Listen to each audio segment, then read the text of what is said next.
Means good evening. That's right.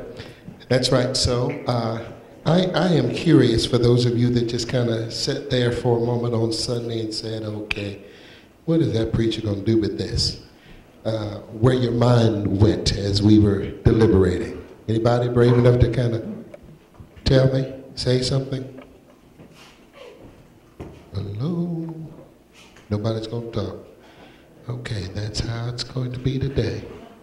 Y'all just want me to say it, throw it fast, and get y'all out of here. Okay, we can do that. Okay, if you have a Bible, please turn to Hebrews chapter 2. Just for a few moments, so grateful for all of you that are here, and I do appreciate y'all and your prayers, our direction this weekend. This is the last of my trips in the body for this year. I'll put it that way. Amen. I have been traveling outside of it, but this is the last physical one. All right, y'all catch that in a minute. Okay, all right. What is it? Is it y'all want to go home? That's what that is. Okay. Okay. It says in the book of Hebrews chapter 2, I believe somewhere around verse 9, says, for it became him, right? For whom are all things, and by whom are all things, in bringing many sons unto glory, to make the what? Okay, 9 says, but we see Jesus, who was made a little lower than the angels for the suffering of death, crowned with glory and honor, that he by the grace of God should taste death for every man. And then it became him. Okay? For whom are all things, and by whom are all things, and bringing many sons unto glory, to make the captain of their salvation perfect through something. I so appreciate Jesus bringing sons unto glory. Amen. That is a wonderful, wonderful thing. We're talking still about the process of sonship, and I'm trying to get there, but I tell you, this word will not leave me alone. I find myself echoing from Sunday, the son becomes a father, and the father a son. Can you say that with me? The son becomes a father, and the father a son. I can, as I was talking on Sunday, I can only imagine the transition that was going on in a few heroes' lives tonight. And that's what we're going to look at today, because underneath this text, where it became him, Jesus struggled with this piece called birthing sonship. He didn't struggle with anything else. But this episode, this season in his life where he knew what he was going to have to lay down in order for us to be where he is today, it cost him something. All right? I call it Jesus lived in the shadow of an hour. He spent his whole life living in the shadow of an hour. Say that with me. He lived in the shadow of an hour. And let me just walk through those with you just for a few moments, beginning at John 2.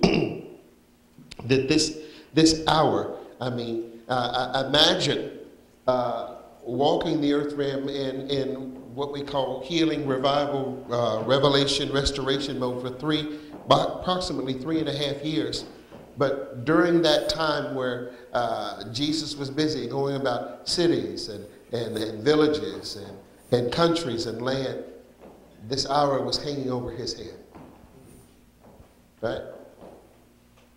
I mean, to know that out of all that you're doing and all the people that are around you and all the people that are being blessed, it doesn't take away from, you've got this one season. And everything that you do does not diminish that hour. And he did some powerful things, but it was still about an hour. John chapter 2, it's a very familiar text. Jesus finds himself, oh yes, I feel that. Thank you all. I got y'all. I just felt a little push. All right. That's fine. Okay. John chapter 2 said, you need to quit doing that, preacher. Make us nervous. All right. So Jesus found himself, the scripture said it's the third day there at a what? Marriage in Cana. And the mother of Jesus was there. And both Jesus was called and his disciples to the marriage. I mean, out of all the miracles that are recorded in chronological order, we believe that this is the first miracle that Jesus performed. Why this one? Anybody ever speculate? What was so unusual about this one? Yeah, something else. Why do a miracle at a wedding? Why is wine and water involved? That's all y'all gonna give me? That's just a good question. The wedding is a gathering, right? All right. Okay. It is, I mean, have you ever just set water on the counter and just waited for it to turn into Manischewitz or something? No. So on a very, very natural, practical level, I don't care what you do with water, it is never going to change its state. It will be water, okay? And we know that wine is always connected to refreshing, right? And for Jesus to step up at a wedding and they run out of what is very common, what is a very commonplace, a very common thing in the marriage in those days, to run out of the refreshing was a really big deal. All right? So for Jesus to introduce in a covenant that's as old as Adam and Eve and introduce a new refreshing is profound. So his first miracle had to do with stepping into a covenant that caused what we're experiencing today. It caused or the fall of mankind caused a lot of the things that we're struggling with today because of their transgression, sin into the world. But Jesus is stepping there and said, well, I've got the remedy for that. I've got the solution to that, right? And he introduces a new refreshing, but his mother's really kind of pushing him, right? Mother's behind the scene, and it's, I don't know if that would be kind of rude for you to say to your mama, it ain't my time yet. And addressed her as woman, right? That sounds like a backhand coming to me, right? And he says plainly to her in verse 4, Jesus said unto her, woman, what have I to do with thee? Mine hour is not yet come. I mean, so we're at the first miracle of Jesus. All right, we're pretty early in his campaign, and he's already talking about an hour. Huh? Any of you like traveling, road trips? All right. Any of you like traveling on long road trips? No, you like real short trips. All right. So think about it. Remember the movie that came out, Are We There Yet? Can anybody identify with that? Like, how much longer is this going to take? And then imagine you finally get there, and then you know you got to take that long drive back. It affects the quality of your vacation because all you can think about is, I got to make that drive back. It was kind of like a killer to the trip, right? I used to be that way, didn't I, when we traveled? I mean, you could always tell how the meet was going by whether or not I pulled my clothes out of my luggage. All right? Because if I let my clothes in the luggage, it means I wouldn't stay in long. Nothing came out, I lived right out of that. And if I start packing about a day or two before it was time for me to go, that was a good indicator that, homie out. Right? So imagine not that he lost focus, not that he was over concerned, not that he was narrow in his approach or narrow in his thinking or in any way snagged or slowed down by the hour. But the fact that he mentions it here tells us that the hour was more important than the miracle. Wow. Turn up to John chapter 7. I'm going somewhere with this. John chapter 7. I don't have my specs on, so I'm going to need one of y'all to do some reading for me. Can you do that? Verse 25. Down through 30. Thank you. Then said some of them of Jerusalem, is not this he whom they seek to kill? Right. Lo, he speaketh boldly, and they say nothing to him. Do the rulers know indeed that this is the very Christ? Howbeit we know this man whence he is, for when Christ cometh, no man knoweth whence he is. Then cried Jesus in the temple as he taught, saying, Ye both know me, and ye know whence I am, and I am not come of myself, but he that sent me is true, whom ye know not. But I know him, for I am from him, and he hath sent me. Then they sought to take him, but no man laid hands on him, because his hour was not yet come. Okay.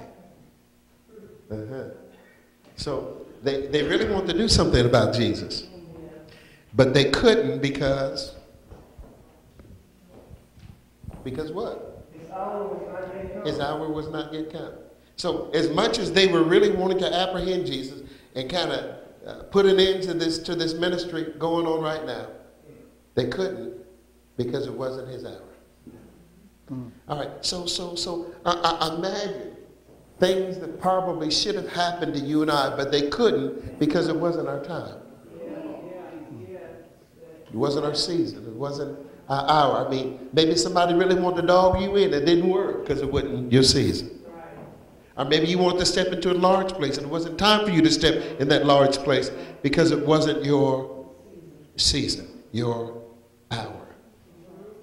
All right? So they couldn't even arrest Jesus. They couldn't even take him because his hour wasn't there. All right, let's go up to John chapter 12. And let's start at verse 20. And there were certain Greeks among them that were up to worship at the feast.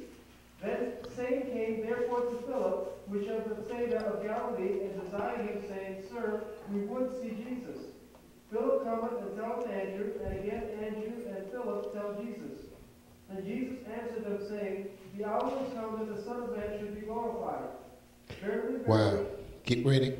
Verily, verily, I say unto you, except a corn of wheat fall into the ground and die, it abideth alone. But if it die, it bringeth forth much fruit. Okay, so now Jesus is helping us understand what that hour is about. It's the hour that the Son of Man is going to be glorified. Okay?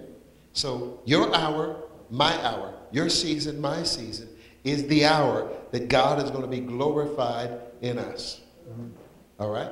Now, he then goes a little bit further. Right? Say, my hour is the season that God is going to be glorified in me. But this is how he's going to be glorified, 24. Except a corn of wheat fall into the ground and die, it abideth alone. But if it die, it bringeth forth much fruit. So there is a death that I have to go through that's going to glorify God. All right?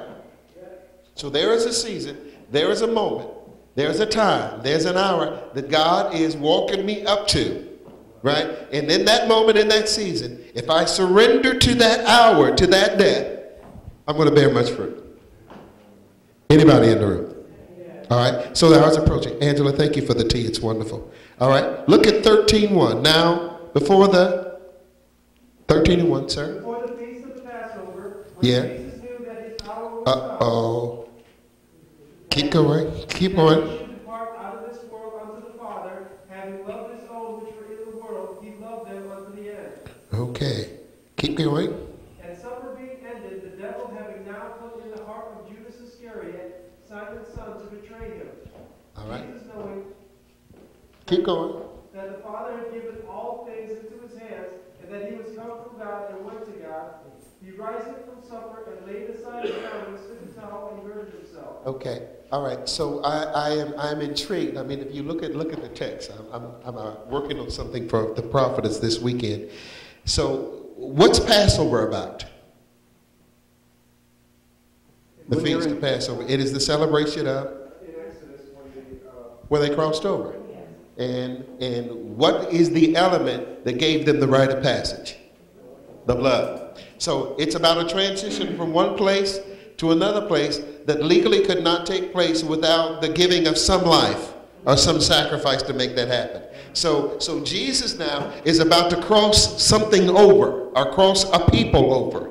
All right? And all this is centered around this feast day, and he's saying the hour is at hand. The hour is approaching. All right? So he's talking about transitioning a group of people from one place to the other, and the only way that they can legally do that is through a sacrifice. Right? Oh, I'm intrigued. We're in John 17 now. Right? Look at verse 1, please, sir. These words spake Jesus, and lifted up his eyes to heaven, and said, Father, the hour is come. Glorify thy Son, that thy Son may also glorify me. Uh-oh. The hour is come, and do what? Glorify thy Son, that thy Son may also glorify thee. Okay, so the Father is going to be glorified in something, and the Son is going to glorify the Father in something. And Jesus said that hour is coming. Chapter 17, this prayer that Jesus is making, which is really the Lord's Prayer, is taking place when? Where are we? He's in the Garden of Gethsemane, all right?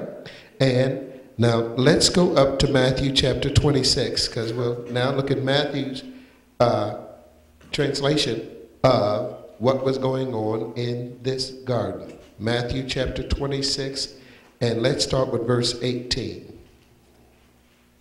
And he said, Go into the city to such a man, and say unto him, The Master saith, My time is at hand. Uh-oh. I will keep the Passover at thy house with my disciples. Okay, so we're right before where we were in 13:1. Jesus is sending his disciples to find a room to hold the Passover in, right? And he says, tell the man of the house, that my time is approaching. Got me? Also in 13, and I didn't want to run over that fast, we talked about the Passover. But we need to talk about the other ingredients that were going on in the room that pushed Jesus to his hour, which was betrayal. So there are other folk involved in your hour to make sure you go through with it. Tell your neighbor, said, I'm just going to make sure you go through with it. I don't want you standing on the edge of the hour talking about you might find another way, right? All right. So there are God's got all the players around you as the hour is approaching, right? And they are anointed to make sure you fulfill your hour. I like that. Okay? So you're reading in Matthew 26:18, right? So let's go down to verse 30 now, please, sir. And when they had sung a hymn, they went out into the Mount of Olives. Then said Jesus unto them, All ye shall be offended because of me this night, for it is written, I will smite the shepherd, and the sheep of the flock shall be scattered abroad. That's a big one right there. So he's telling them, all of y'all gonna leave me tonight, right? Mm-hmm. And he's already prophesied. But after all this has happened, I'm gonna rise again, and I'm going before you. You got me? All right. So keep reading. Peter answered. Oh, Pete, don't say Peter nothing. answered and said unto him, All that shall be offended because of thee, yet will I never be offended. And Jesus says, Verily, verily, I say unto thee, you're alive. No. That this night, before the cock crow, thou shalt deny me thrice. mm-hmm. Peter said unto him, Though I should die with thee, yet I will not deny thee. Likewise also said all the disciples. Then fell Jesus with them unto a place called Gethsemane, and saith unto his disciples, Sit ye here while I go and pray yonder. Okay. And then? He took with him Peter and the two sons of Zebedee, and began to be sorrowful and very heavy. Okay, so now we're back to the center circle. So Judas is going to betray him. All right? So he leaves 8 of the disciples in the garden to pray.